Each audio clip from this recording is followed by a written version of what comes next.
Hello, everybody, and welcome to the Motorsport Moshpit podcast. Now, usually we have a typical moshpit of Dan Feven and myself, but Dan so hasn't come back from getting milk. Apparently, there's a shortage in South Australia. I don't know. But instead, we've got a better and more improved Dan with us. A man who is a Ferrari tragic and, according to sources, has a Charles Leclerc body pillow that he cries into every night. Welcome, Richie from CNK Motorsport. I don't know how to react to that, but whoever's been feeding you that information, they're obviously pretty close to me. But no, it's a cardboard cutout more than body pillow, but same difference. It's very unresponsive, much like his Ferrari career. I'll just say that Macca, I've known Richie since about 2019, 2020, and I've spent the entire time smashing him up for his love of Ferrari. You just undid all my work over the last 6 years in less than 10 seconds. Like, I used to love our relationship better.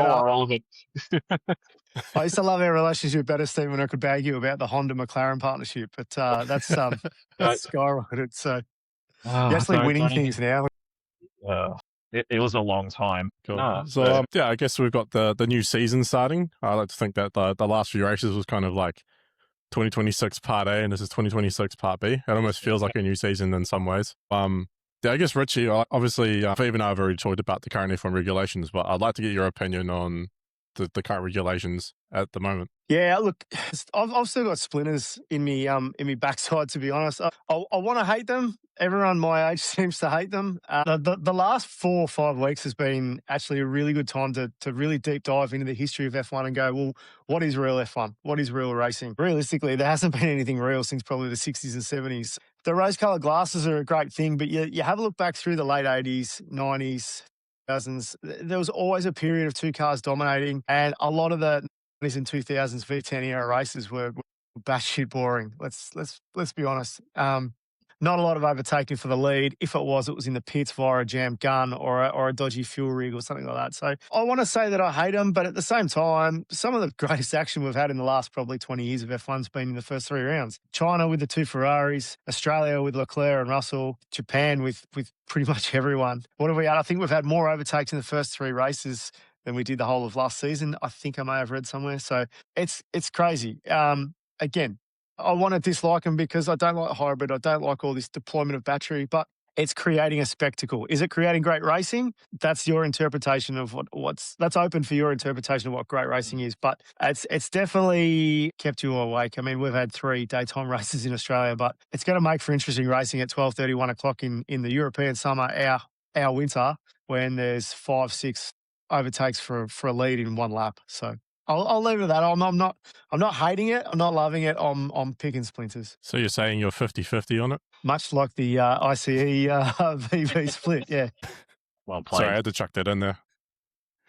Yeah, so I guess with that, as you mentioned, the 4 to 6 week break or whatever it is, do you reckon that a lot of teams would have potentially caught up to Mercedes in that massive power gap? And do you reckon by the time they go to Miami, I guess, but this is a question for both of you guys, do you really think it's going to close up the field at Miami? Personally, I think every team's going to come with massive upgrades. There's no excuse for them not to. I think sorting through the update of the regs today, one of the teams that's going to be disadvantaged is going to be Ferrari with the starts, as they've closed sort of that advantage that Ferrari had from the start line. So the teams have it's almost like an anti-stall kicks in, whereas if the turbo doesn't spool up, they're going to have more power to get off the line. It's a anti-stall to prevent a rear end accident. I think Ferrari's going to be disadvantaged off the start line, but from everything I've read into the little Ferrari echo chambers that I'm in, is that Ferrari is bringing a lot of upgrades.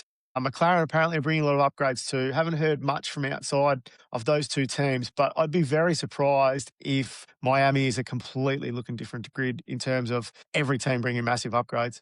David? I agree with Richie's point. I think that, I'll be surprised if there isn't a team on the grid that brings massive upgrades to Miami. Like you and I have had our discussion on what we think of the current regs. Like, I'm not a huge fan of it at the moment, but I said I'd probably have to wait till maybe about towards the summer break to really make an assumption. I will say it's made the racing somewhat unpredictable, but at the same time, it does feel a bit artificial, because for me, F1 is obviously being the pinnacle of motorsport, but I don't like the ideas of cars slowing down on a straight, like before the braking area. But getting back to Miami, I still think Mercedes will be the team to beat, and I wouldn't be surprised if it's either Giorgio or Kimi lifting the title. Lifting the trophy at the end of the year. But I'd like to add to Richie's point again, too. I have seen some reports coming out of Red Bull say they've introduced a lot of new upgrades and probably closed their deficit to Ferrari and Mercedes. McLaren, I'm not too sure. I think I've read they're bringing in a few things as well. But new floor. I've heard. McLaren. Yeah, McLaren have got like a new floor coming for both cars, so that's a major upgrade, which you can't sort of do throughout the season.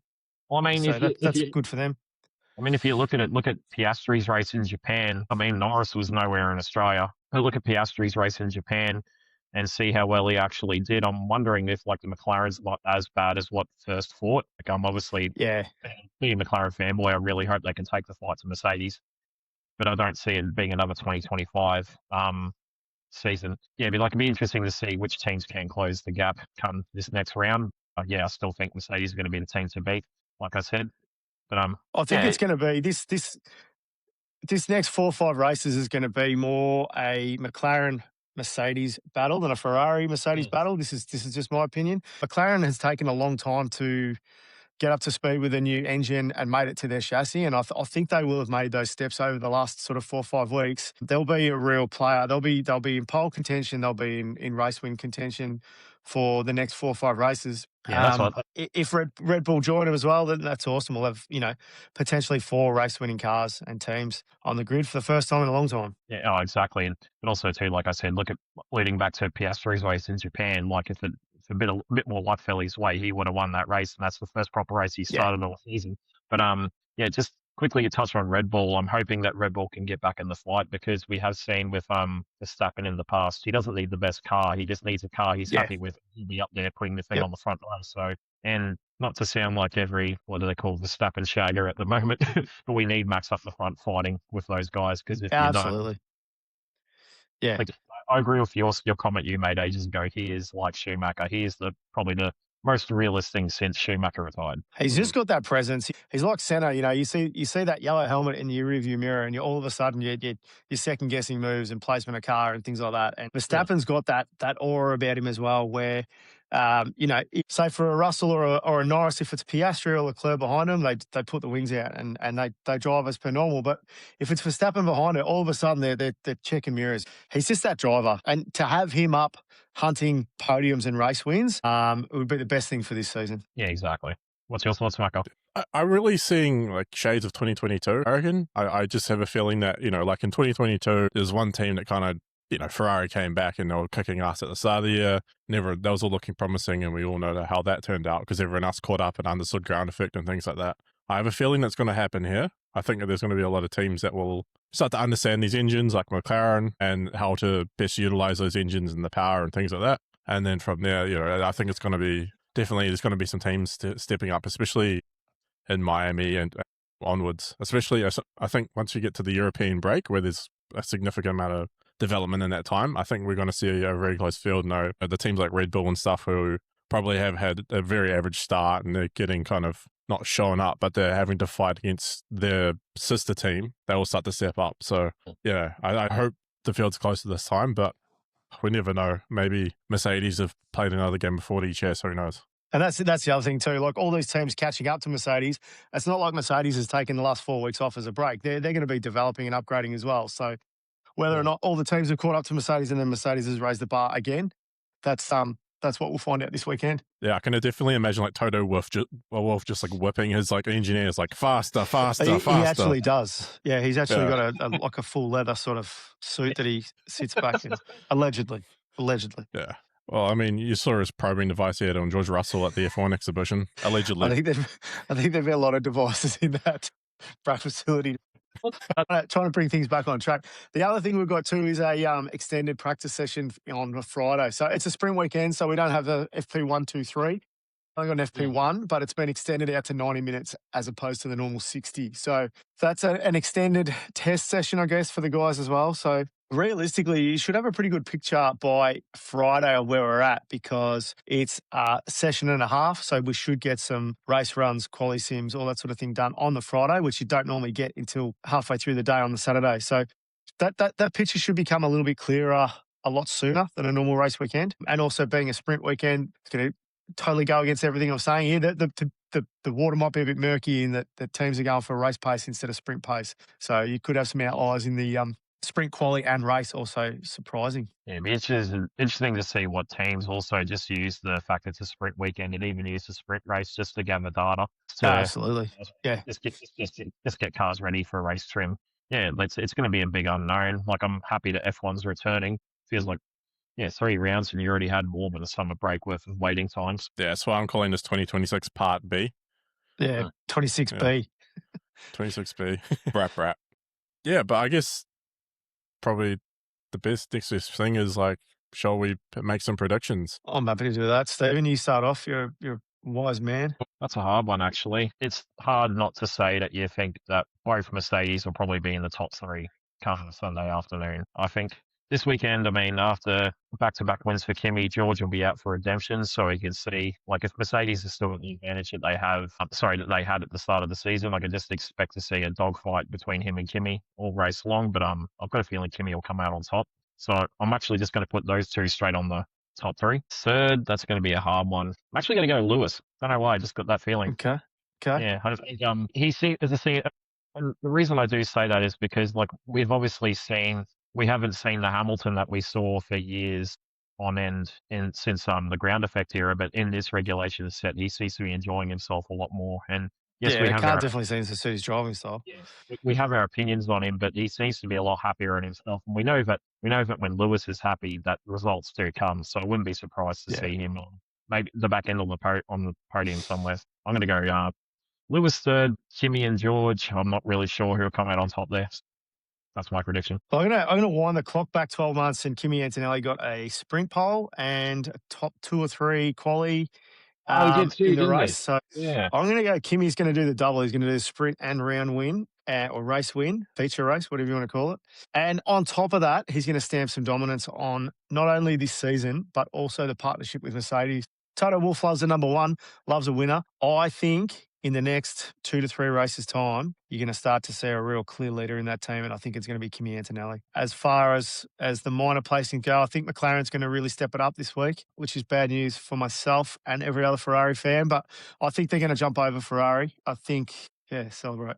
Dick. I think it's going to be either Norris or Piastri. Piastri drove well here last year. I'll go for Piastri. And I think both podiums will be exactly the same. I think it's going to be Kimi, George, Oscar in both the sprint and the race. Absolutely, yeah. I'm going to make a bit of a bold call, and I'm going to say for the main race, Mercedes won't win it. I'm happy with that. I'll take that. I won't say that. I'm going to be bold. I have a feeling that McLaren are going to get up the top. I'm not sure if it'll be Lando or Piastri. The McLarens seem to have good form there the past few years. Yeah, they do. They're really strong there. Yeah. But I do think that there's probably a good chance that both and/or one Mercedes will end up on the podium. And I do agree with Richie that I really feel like Kimi will probably end up being the big dog at Mercedes, I think, right now. It's just the momentum he's got and the enthusiasm he's got. And you can really see he's matured this year a lot, whereas I feel like last year is probably a little bit hit and miss. And, now he's got his, his Grand Prix virginity out of the way. He's going to be kicking ass, I believe. The big one will be Red Bull, I think. I have a feeling that one of the V-carb cars will be faster than both the Red Bulls this weekend. That's going to be my overall one. I'm probably just going to say Liam Lawson because country bias, because, fuck it. He's actually got form, though. Like, he's, for the first time in probably his career, he's probably on an upward trajectory results-wise. He showed great form in Suzuka. He's got to get on top of Lindblad in the next race or 2, or else that is going to be a massive problem for him. So, I'll back you on that. If it's going to be a V-carb, I think it'll be Lawson as well. Yeah, if he can't outperform Lindblad, then he's going to. I hate to say it, but he'll go down the same path as Danny Kvyat. Well, is Max going to steal his girlfriend as well? Or?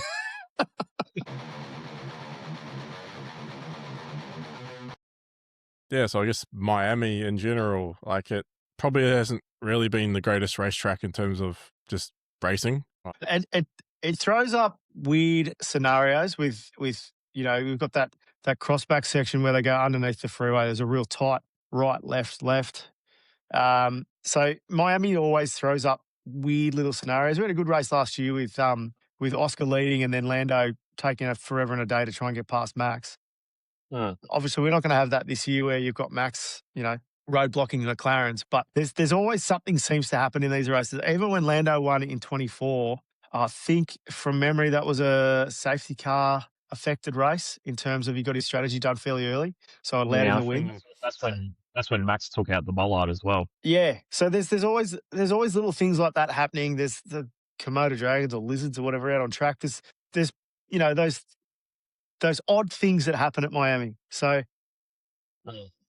even if two Mercedes are running out 1 and 2 for 15, 20 laps and there's a fire extinguisher rolls out in the middle of the track or something, Miami seems to be that track. Probably a bad choice of words, fire extinguisher, but something happens in Miami. I think So yeah, it'll be interesting to see how the new regulations work with these cars, because it's probably the first like proper street circuit on the calendar. Like I would really call Albert Park a street circuit. yeah, I agree with that. Controversial, but it isn't really. Nah, it's a parkland circuit. It's not really a street It's really circuit. going to Proper concrete jungle. Yeah, I think it's going to be interesting. Like there'll be a lot of, with the super clipping and everything. It's going to be quite important to get like a drive off turn 16, which is before that massive back straight. Yep. And even I think it's turn 8 before they go back around to the freeway and everything there where that chicane is. It's going to be really important to get drives off there, and I reckon those are going to be hot zones for generating passing. And there's going to be a lot of areas, I guess, for charging the batteries. Especially with all those curves and things, which are kind of similar to Suzuka in some ways. And you saw a lot of people really using those corners for harvesting in Japan. So I have a feeling there's going to be a lot of people using those, slowing the cars down, building it up so they can get off at 8 and just kick ass. But yeah, it's going to be interesting to see how that is utilized, I think. But just as long as we don't get an accident like we did in Suzuka last time out. Yeah, well, they've brought in the power drop to prevent that from happening. One of the changes in the regs, I can't think of it word for word, but it's gone from 350 kilowatt to 150 kilowatt power spikes. So that amount of power that they can deliver straight away has been reduced. So it's to try and prevent those sort of closing speeds like they had. So I think you'll see a different approach this week than the last 3. And you'd like to assume that the drivers have been in the sims the last 4 or 5 weeks getting their head around all this as well. So the sim programs would have come a long way in the last 4 weeks, I'd imagine, for the drivers getting their head around sort of what they're dealing with. Well, Max would have been in it for sure, because when he's not GT racing, he lives on a bloody sim. He hasn't had a chance. He's been in the Nürburgring the last 3 weeks, so don't know how much sim racing he's been doing. Knowing Max, he probably would have had one on his plane, one in the back of the garage at the Nürburgring. Like, he can't stay off the damn thing. He'd probably be doing his stint at the Nürburgring, and as soon as he gets out of the Mercedes, he just jumps straight into a sim in the pit stop. Like, and then next week in Miami, he'll be jumping straight out of the F1 into a GT sim, racing around Nürburgring. Yeah, that's what I mean. Like, he'll just be jumping between the two. Like, brilliant. He's a legend. Seriously, he's just an out-and-out racer for a mass. I've never been a hater of Max Verstappen. I'm not really a hater of anyone. There's one driver for Ferrari that I've never liked a few years back, but love him now. But you can't not love what Max Verstappen does. He's a racer. He's not a Formula 1 driver. He's a racer. That's what I love about him. I've often said he's the Shane Van Gisbergen of Formula 1. Just an out-and-out racer. Like, says what he thinks, doesn't care what people think. He's aggressive, but he's calculated. He's racecraft, just out of this planet, and that's why I think those two get along so well as well, because we saw back in the Supercar E-Series days when they came out and spanked the field, and they're just sitting there laughing their heads off on the bloody sim. But like, they've got guys with just such a high racing IQ like that. It's they're once in a generation talents, and they easily get hated, but people shouldn't hate on them. And some people don't like people who are outspoken, but it's incredible to watch when they're at the peak of their powers. Well, I think you'll see anyone that's borderline hating on Max after May 17 in the Nürburgring 24-hour, you're going to see just the biggest uptick of love for this bloke. The side quests he's doing, all-time world champions don't need to be doing this sort of stuff. I got all the respect in the world for him, and I'm hanging for the Nürburgring 24-hour. I think it's going to be an amazing weekend. Regardless of where he finishes or they finish and what that car does, you just know that at some stage there's going to be Kevin S and Max Verstappen going toe for toe. And man, I'm getting goosebumps just thinking about it. I reckon it's going to be one of the greatest races in the last 20 years. How about that? Absolutely. It'll probably rain the whole time. It'll be a fizzer now, but Yeah. Still be a good watch. I mean, Max Verstappen in the rain at the Nürburgring, like that just sounds like a bloody theatre to me. Big time. You even see the footage from him a couple of weeks ago in the rain, and some people were saying that be like, Max, back off. He's just sitting there so calm, like not even phased. Like it's a walk in the park for him. Yeah. It's just the whole nighttime thing's going to be interesting. You know, once the 24-hour starts, he's going up against the best of the best. You know, not saying the drivers he hasn't already gone up against in the NLS don't know their craft, but like I said, the Astries of the world, he's going up against the absolute best of the best in GT racing, who have driven that place in the dark, in the wet, in the fog, in all those conditions. Yeah, it's going to be unbelievable. And if you're watching this and you're not into GT racing, get yourself around a YouTube channel on May 17, because it's going to be one of the best events, like I said, in recent memory. Yeah, I'm excited for that. Yeah. Yeah. Sorry, you go. No, you go, mate. I was going to say, talking about GT racing, like even if you've never experienced GT racing in person before, get yourself to the Shannon's Nationals that are down somewhere whenever they pop up around again in Australia later this year, because I'll be going to the one at Queensland Raceway in June. But GT racing in person is something else to watch in. Yeah, it's brilliant. It really is. So I guess going back to F1, I've just been looking at the calendar, and it's going to be quite interesting because the next few races are all street circuits. You know, you got Miami, and then you got Canada, and you got Monaco, and yeah, quite tightly congested together. I think there's a break between Miami and Canada, but then Monaco is not that far after Canada, and Canada can cause some pretty massive accidents. So it's going to be interesting to see how they kind of deal with that. And even just how Monaco will go as a race, to be honest, with this new regulations. It's going to be a big question mark. Well, Monaco and Montreal, Canada, are going to be interesting with the whole, going back to what you were saying before about the super clipping at Miami. I'm interested to see how that's going to work in Montreal. You know, it's basically two long straights with a couple of hairpins. It's going to be there at Monaco. Monaco, you can pretty much throw the new regs out. I don't think they're going to have a massive impact into the way the cars dictate the action. That'll just come back down to driver's circuit again. Leclerc, Piastri, I think Antonelli, Verstappen, all these guys will just overpower the regs and the cars and put on a show in Monaco. But Montreal is one that I'm really, really looking forward to in terms of how that plays out, and how, like, with the harvesting and all that sort of stuff goes on there. Yeah, Interested to know your thoughts, boys. Yeah, I think Canada's going to be an interesting one, especially the back straight leading into the chicane. Be interesting to see how they attack that. But I think you're absolutely 100% right about Monaco. I don't even think the tunnel's going to be long enough to worry about that. The tunnel section's not going to be really that bad. Even the pit straight, because they're a decent run up, but they're not that long considering to other places we go. So considering most of the tracks just aren't go, so it's just I don't think we're really going to see an effect of that there. It'll just I may sound a bit too optimistic here, but maybe hopefully with slightly smaller cars now, that maybe some people will be inclined to take more risks at passing. Like it has like Leclerc in 2019 proved that you could even overtake at Monaco with the big cars at the time. So hopefully now with some shorter and narrower cars, we can see some people do that. But Montreal is going to be interesting, especially like I said, that back straight coming out of the hairpin. Yeah, I think it's two totally different tracks in terms of downforce and everything else. It's going to, by the end of Monaco, we're going to have a real sort of clearer picture of who's where, a real mix of tracks from Suzuka to Miami to Montreal to Monaco. Yeah, it's a real good cross-section of how these 2026 B cars are going to be, I think. Oh, definitely. Because I guess from then on, it kind of goes to the traditional kind of European calendar as such, where there's all those, just a cliche, Austria, Barcelona, Spa, which that's just going to be a bloody good time, I reckon. I reckon by then. Even Azerbaijan this year is going to be interesting. Like the cars going down that front straight, they're almost going to get out and walk. Like there's no way those batteries are lasting all the way down that straight. You almost need to chuck like a King's generator on the back and just let it running the whole time, like patent pending. I reckon trailers, F1 with trailers. Macca, I'm willing to put money on the fact that when they get to Monza, that we could drive past it in your Pajero and my Prado, and we'd pass them in turn one at Monza, because they would run out of battery halfway down the straight. Like, mate, I've seen you drive into turn one. I wouldn't want to be in front of you. I didn't hit the curve. I want to see Ferrari do it. Ferrari do a typical Monza special and just chuck 2 batteries into it or something like that. Yeah, the old days when they used to just turn up the V12 so they'd either win it or just explode on lap 4. Just give them 3 or 4 batteries to hang off the back of it so they can just have another win. Probably the only chance. Come on, Ferrari. See how you. Yeah, actually, no, I'd pay to see that. I was just hoping we don't wait until Monza for a win. It's been, what was it, Circuit of the Americas? No, Mexico. Mexico 24 was the last time Ferrari won. So let's hope it doesn't get to Monza. Really? That's nearing 2 years. Yeah. Yeah, I guess last year was winless. Correct. Leclerc won the week before in Circuit of Americas.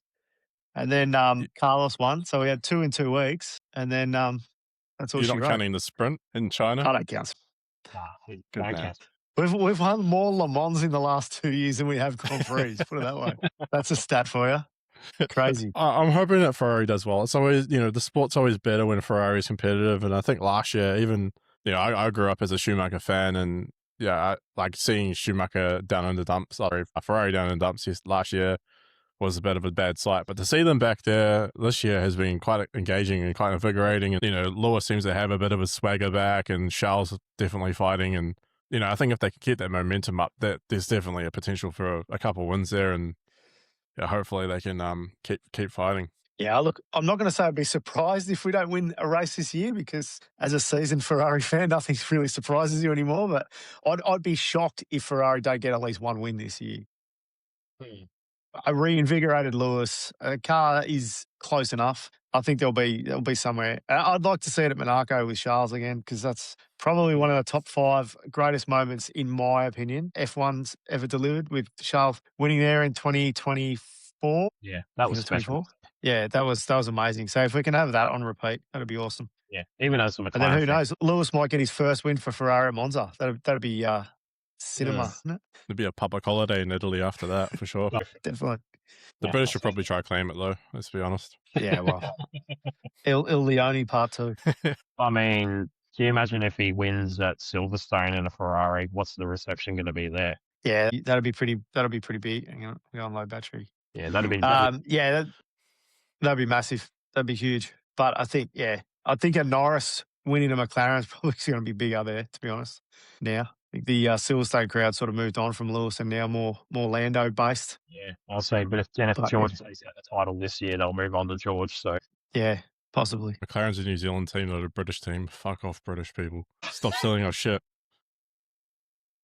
Actually, that's a video idea for you, Macca. If Russell takes out the title this year, you can see how Woody from Toy Story went from living in Andy's to F1 world champion. Like, I think I've caused enough controversy recently with Pixar related events.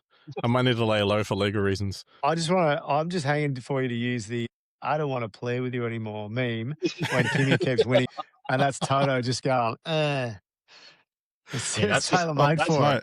That's Toto throwing George away. Like, I was gonna keep that one until later in the year, but I think, Mackie, you'll do it a lot better justice than what I will. So. He could even be this Sunday night after Kimi wins in Miami. I'll give you the Woody jokes, and I'll keep the George Russell, Crevilla DeVille themes in my reviews.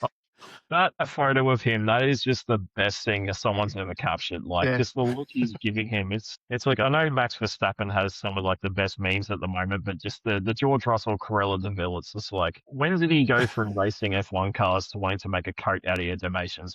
You know what the best part was that too is it would have been the most split second where he's just taking the helmet off like that. He wouldn't have even been making that face, but now he's got that face online, and that's what he's. In CNK race reviews, that's what he's known for now. Well, that's what he's going to be known for the rest of the year. It's like Macca made the meme of me from Queensland Raceway last year that my missus took that photo of me to holding that freaking camera, and now it's been edited with George Russell in the background. Anytime we're picking on George Russell, I'm up for it. It's a never-ending occurrence with me, mate, so you're always welcome. Yeah, so I guess this podcast isn't going to be popular in the United Kingdom, I reckon, at the moment. Don't know why. Nah. Anyone from Mercedes fan clubs or Team LH or... I don't think anyone from Team LH is following anything we've done in the last 6 years, Stephen. So I would dare say both you and I are on some fair Team LH dartboards over the last couple of years. Allegedly. Allegedly. I wouldn't be surprised if there was just this private chat room and our names were at the top of the list. Like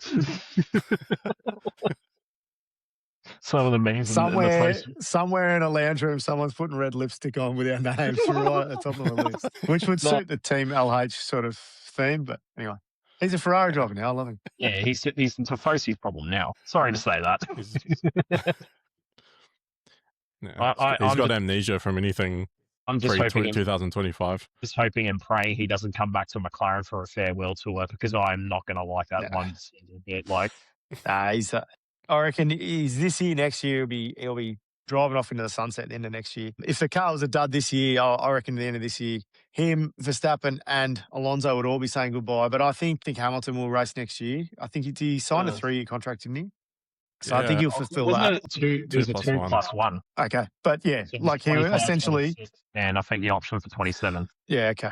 If this car stays the way it is and then improves on next year, he's not gonna step out of a potentially race winning car. I don't think he's got a title in him anymore. I think, to be honest, Ferrari have invested too much in Leclerc. I mean, all right, they've thrown a ton of money at Lewis as well. If that car gets in a position where it's going to win a title, I think Charles is going to be the one that does it, not Lewis. The big question with Hamilton is that, and I think the biggest thing that's going to affect him is he's dating Kim Kardashian now, and she has a bad reputation of destroying sports people's careers. Can Hamilton defeat the curse? That's the big question. He's got a couple of curses to beat. We haven't won a title in nearly 20 years, so 20 years next year. Dude, that was the year I graduated primary school. Last time Ferrari won a driver's title. Don't even want to know. It was 20 years next year. Crazy. Well, hang on, didn't they win the drivers' championship in 2000? Not the drivers' championship, the constructors' championship in 2008. Yeah. That's right. They beat. Yeah, well, that's where McLaren were using a Ferrari. Oh no, that was 07. So technically Ferrari did win a drivers' title, and so technically Hamilton has won in a Ferrari, but yeah, we don't get into that. No, he hasn't won it. No, it was 07. It was 07. Stepney Gate. Spygate, yeah, that was too. Spygate, yeah. No, that's right, because McLaren was disqualified from the 07 season. Constructors, correct. The drivers kept their points. That was one of the all-time shithousery efforts by Alonso at Hungary too in that season. That's worth going back and having a look at that season, because what he did in Hungary is brilliant. For anyone listening or watching, you haven't seen it. Basically, Alonso didn't release himself from his pit box, stayed in his box long enough so that Lewis couldn't get a lap in, and then got he qualified like 4th or something, and got a 10-place grid penalty to knock him back down to like 15th. Ferrari got 1 and 2, came home, won the race. Pretty much cost him and Lewis a shot at the title. Brilliant. It's worth a look back. If not for just for Ron Dennis on the pit wall abusing the shit out of Fernando's personal trainer. It's some good TV. Ron Dennis was the original Toto Wolff. Like, just that. I remember. You can go back and watch the footage of that reaction. Just like takes the headphones off, like slams them down. So that was Toto Wolff's inspiration for Jeddah 20. And there's actually a really good story about the press conference straight after that. And I think it's this same press conference. Ron Dennis obviously locked everything, fit inside the box and everything. And Alonso rocks up eating a peach. And he eats it all the way through the press conference and slaps his way through this page. And he's just looking at Ron Dennis the whole time through the press. This is straight after having fucked over Lewis in qualifying. And it was supposed to be Martin Whitmarsh, Alonso, and Dennis turn up at this press conference. And Whitmarsh and Dennis are locked in like a shit fight with FIA. And Alonso just rocks up to the press conference eating his peach. How can you not love it, bloke? Legend. I'm sure Ron's just in there like, fuck, I got to send you back to Flavio. I'm sick of your shit. He did go back to Renault the following year, so I mean that's where the contract was signed. Like, yeah, and then they obviously did some naughty things that year. Singapore, that ended well, didn't it? Trashgate, yeah. I just touching on Alonso real quick. Would it be fair to say he's probably the biggest what if of Formula One, even though he's a dual world champion? Jean Alesi and Fernando Alonso for me. Yeah. And watch this space, Charles Leclerc. Yeah, I hate to say it, but I think Leclerc's heading down the same path. Unless Ferrari unless he leaves Ferrari and pulls the ultimate masterstroke and wins, I don't know, 6 or 7 titles in a row. Time's ticking for the poor little fella. But I don't want to say I picked it, but after Bahrain 2019 when he had that the misfire and he went from first to third when he was leading pretty much the entire race. And Lewis put his arm around him. Don't worry, you'll have your time, blah, blah, blah. And then something else happened the next race as well while he was leading. And I'm like, this is John Lacey part 2. I think I said it in that FYRC group. This is John Lacey part 2. And it's so far has played out like that. You had in France in 2022 when he drove into the wall and a gust of wind apparently put him into the wall and effectively put him out of the championship. He's just had so many sliding doors moments where, as a Tifosi, he doesn't break your heart because your heart's already broken into that many pieces that can't break anymore. But it just brings a tear to your eye. Poor Charles. I remember, I think it was Abu Dhabi 2023, and I think that was when he. Yeah, I think it was 2023, and they were fighting for second in the Constructors' Championship, and they lost out to Merck. 24. No, when they were fighting for second place, not for the win, because they lost to McLaren in. Sorry. Yes. Yeah. Yes. I think that was a win. There was the radio communication where he was saying it was something to do with Checo being behind him, and because I think Checo had a penalty or something, and Charles was going to let him go past or stay within 5 seconds, so at least Checo stayed in front of, I think it was Russell at the time, and then he comes over the line, he says, did the thing work? And he says, no, we're P3 in Constructors. You could just hear him just go off his beam, like he was like, come on. Yeah. Just sums it up. You could do an hour-long documentary on all that sort of a radio chatter where he just loses all hope. Bring the tissues for that one, that's for sure. I'm keen for Miami, so yeah, it should be a good race. It has to be. You don't have 5-6 weeks away from absolutely everything. Like it's first day back at school vibes as well. Everyone's going to be like that keen to get down to that first corner first. Hopefully we see some rush of blood from either Max or Lando or George. George won't have a rush of blood because he's a puppet, so he's unable to bleed. But for the rest of the drivers, just someone do something just he's like and just jam it up the middle and take out 4 or 5 cars. Like Bottas in Hungary 2021. Yeah, something like that. Like just spice it up. Just go full past a Maldonado. Like, bring that back. Yeah, the GOAT. I reckon if someone's going to do something stupid, I've got a feeling it's Isaac Hadjar. He's still got that rawness about him. Yeah, I reckon he's a gun driver. He's an exceptional talent, but I reckon now being in the main team, he's going to be out there with a point to prove, and got a weird feeling he'll do something stupid at some point. And if you look at what he's done, like in the junior categories, like he's been ridiculously quick, but he has done some very aggressive, stupid maneuvers in the past, a bit hot-headed and that kind of stuff. So, man, yeah, some of his radio chatter through F2 was unbelievable, and it's almost like it never happened now too. It's almost like someone's just put that in a box and it's been forgotten about. But some of the outbursts he had on team radio were all time. And I want to see some of that come back. It was like some of Raikkonen's rants towards in the twilight of his career. Some of the Alfa Romeo ones were brilliant. Those are all classics. The Portimao, I think it was, when they wanted him to pit. And then I think it was either 2020 or 21, one of the COVID races, where they're telling him to come in a pit and then don't. And then he goes, fuck it, I'm just coming in. I think I've got to deal with it. It was brilliant. Yeah, I think they did the same to him in Silverstone the same year. And they said, stay out. And he says, it's too getting late now. That's it. Just goes off his beam like. Brilliant.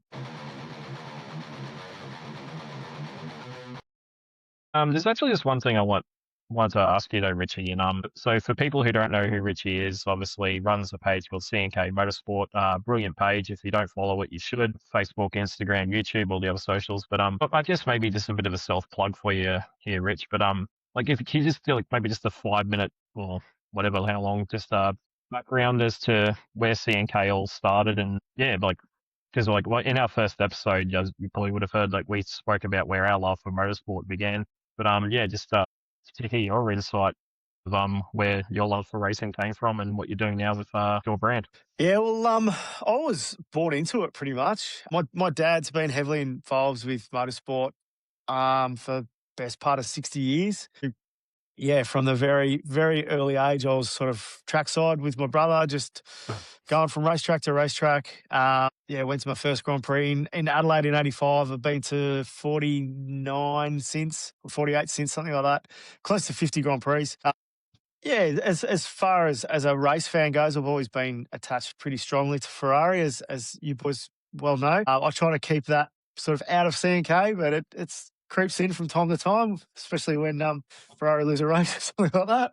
I don't like to give Mercedes too much credit in anything I do, but that's all good. CNK was basically started through COVID and through just a crazy time when everyone was branching out and doing things left, right, and centre. It actually started. My brother and I were working night shift, and we had that. We were rained off. We were sitting. Doesn't matter. We were sitting underneath a train line, pondering life, and we were both sort of working construction, going, "There's got to be something else to this." And I'm like, "I'm going to start an Instagram page." He goes, "Yeah, you do that." I'm like, "What are you going to do?" He goes, "I don't know, but there's got to be something better than this." So it started out CNK Collective, which was the CNK stands for Cars and Kicks. So it was basically a shoe page and a car page.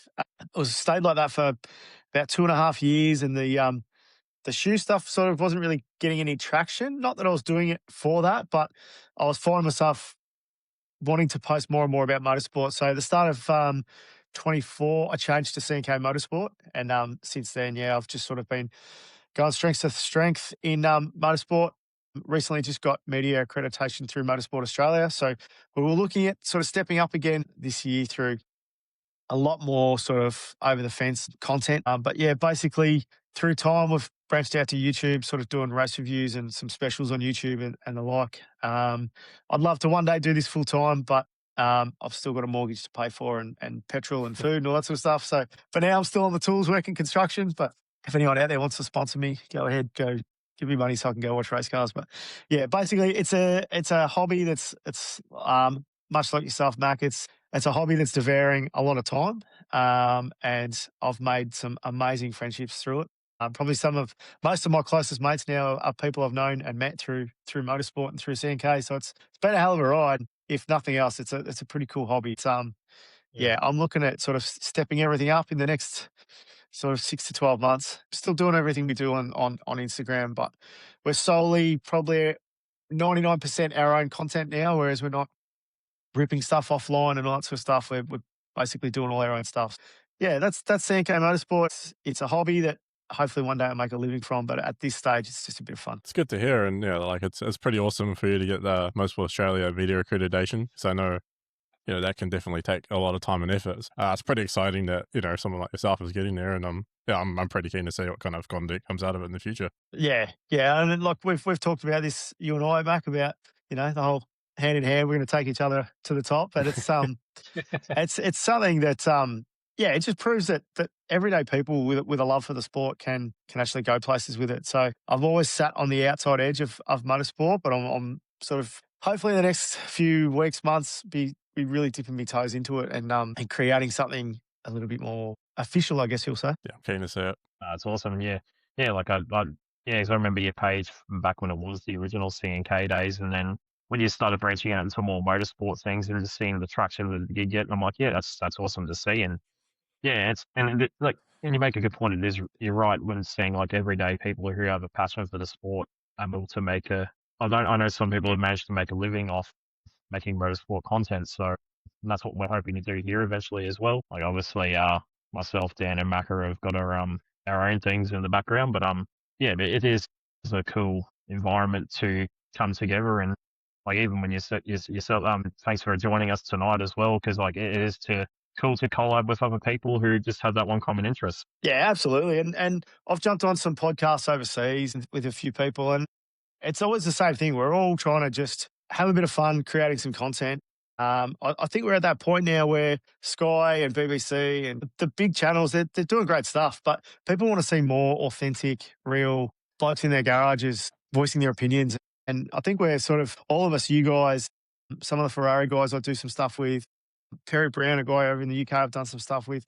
We're all at that point now where we can sort of control what we want to do and make this great network of guys like yourself where we all, the rising tide lifts all ships. We all help each other out, and hopefully one day we're all in a press box somewhere throwing paper planes at each other. Heck yeah. Spitballs. Don't get the firecrackers out. That's a Bathurst. Yeah, that's at the top when people are trying to sleep.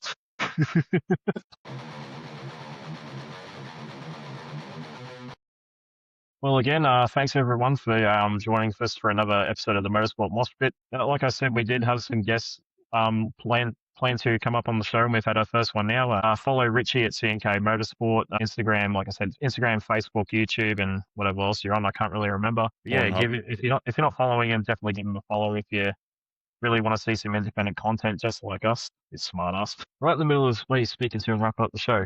Yeah, but again, thanks for coming on, Rich. We've had this plan for a while, but obviously adult life does get in the way. But yeah, again, thanks for your insight. Yeah, like I said, we're team for Miami and see if our predictions come true or not. Yeah, thanks for having me on, boys. It's been fun. We've as you say, we've been planning this, I reckon, for about 6 to 8 weeks now. So it is it's good to finally get it all going, and hopefully I can join you again in the future sometime. Yeah, definitely. I'd love to have you back on. So, cheers.